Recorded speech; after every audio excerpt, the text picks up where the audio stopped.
So basically, I started this project called Playas de Tijuana Mural Project, which is located on the U.S. Mexico border in Playas de Tijuana. So if you are on the Mexican side and you're at the beach, the initial point of the U.S. Mexico border, you'll see 15 faces of people who have faced deportation or people who are vulnerable to facing deportation who live in the U.S. Due to the pandemic, I couldn't continue working on this project, so I was looking for other ways to continue advocating for those who have faced deportation, specifically deported veterans. So I contacted Jenny Martinez from Repatriate Our Patriots, and we worked on a plan to create murals all over the U.S.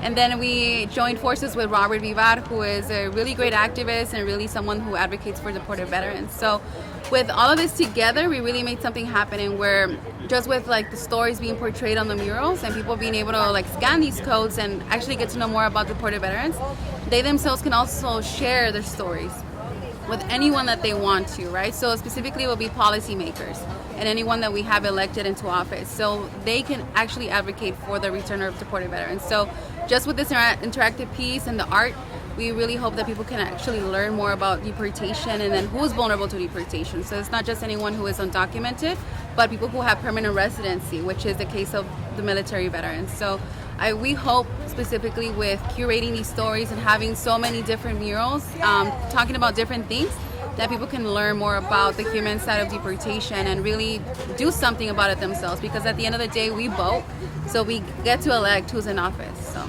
Well, actually, I was going to get there. Why did you? It seems like. Why did you feel it was important? Because everybody's always throwing out statistics. Why did you feel it was important to bring a human side to this?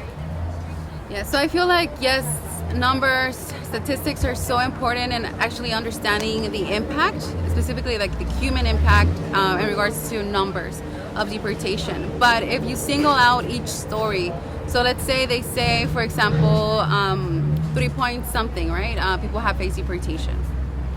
But we don't really know their names, we don't know their faces, where they lived, their upbringing in the U.S. So I think by singling out each story, for example, here with the Veterans Mural, you can actually just listen to one person's story and see how your life also, basically, there's parallels between each other. So just being raised in the U.S., going to school here, having family here, and just having all these exclusive ties to the country are really important versus just reading numbers that, in a way, just dehumanizes this whole conversation. But bringing and centering the stories, I think that really advocates for what really needs to happen, which is a big change in policy and just the way that we talk about deportation and our military veterans. So we need to take care of our veterans here in the U.S., but also we can't leave behind the ones who have faced deportation.